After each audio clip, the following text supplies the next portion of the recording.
An elderly lady was planting vegetables in her yard when she suddenly noticed a moth landing on her hand. Could it be a sign from a deceased relative? Confused, she looked up, only to see dozens of toads hopping towards her. Even more bizarre, the crows on the mountain seemed to have been triggered by something, and were now flying out in droves, just as she was puzzled.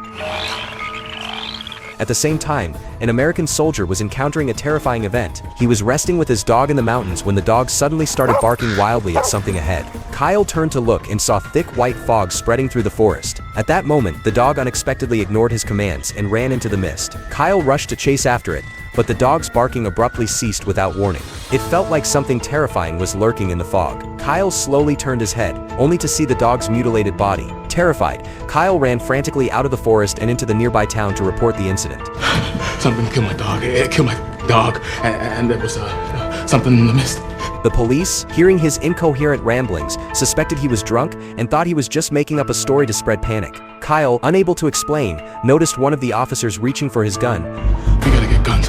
While two others, fearing he might cause trouble, quickly tackled him to the ground and threw him into jail for 5 days. The next day, the police saw that he had calmed down a bit, so they planned to take his statement. However, Kyle could only remember his name and nothing else. The police thought he was pretending, so they extended his stay with an additional 3-day jail sentence. Just as the sheriff was about to deal with another case, a loud crash was heard from outside, prompting them to rush out to help. What they saw left them stunned. The mountain ahead was now completely covered by the thick fog, which was advancing towards the town at a speed of 2 meters per second. At that moment, the sheriff received a call from his daughter. He tried to reassure her, but as soon as he said a few words, the fog reached them, and even the phone signal was disrupted. Suspecting something unusual about the mist, the sheriff decided to head back to the station. However, the overweight officer thought this was a rare opportunity to capture the moment and insisted on staying behind to take some photos for his wife. Posing with a smile, he became so absorbed in his selfie that he didn't realize the danger was slowly closing in.